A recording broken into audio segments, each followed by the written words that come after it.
because testing is one of the main monitors, right? Do we have a tracing system in place?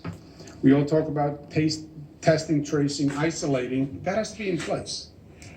Test people, you then trace the contacts, you find the positive people, and you isolate them. But you need a tracing system.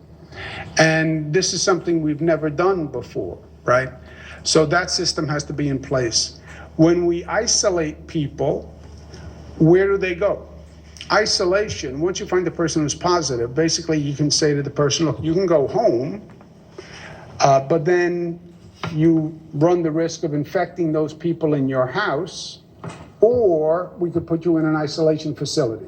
We have a hotel, et cetera, that we can put you in for 2 weeks. But you have to locate those facilities first. We have to coordinate as a region. There is no one county in a region, it's a region. And these are the Regional Economic Development Council regions that have worked together. But we have to coordinate that region. So everybody in that region has to have the same policy when it comes to schools, when it comes to transportation, when it comes to testing, when it comes to tracing. And that region's plan has to fit in to our overall multi-state plan.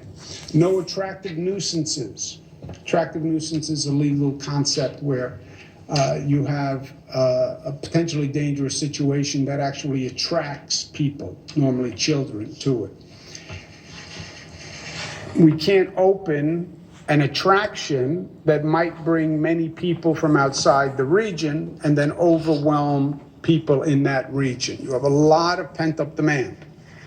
And we have seen this before, where when we're not coordinated, we have New York people going to Connecticut because Connecticut has parks or waterside access that's open. We don't want to create a situation where people flood an area because they're looking for something to do. And then we need a regional control room, I call it. We have to be monitoring what happens when we start to reopen.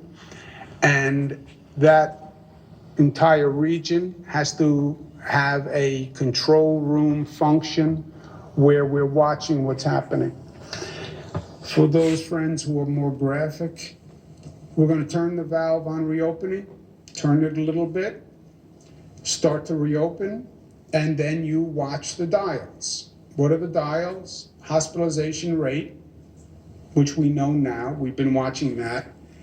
What does the antibody testing tell you? Antibody testing is important because it tells you the people who were infected, the infection rate, and now resolved because they have antibodies.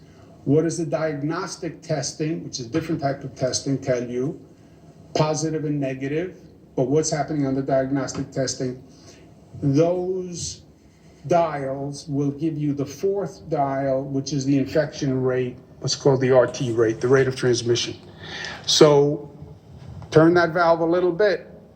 For a region, watch those 4 gauges very carefully every day. See what's happening on those gauges.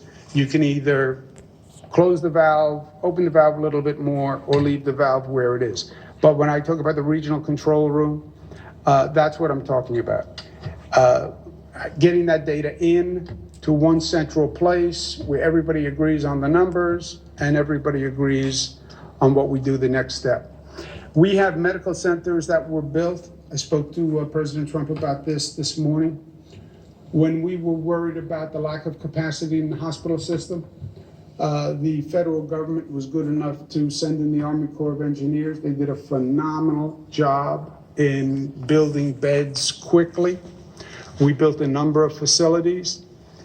We're now talking about possibility of a second wave of the COVID virus or COVID combining with the regular flu season in September, which could be problematic again for the hospital capacity.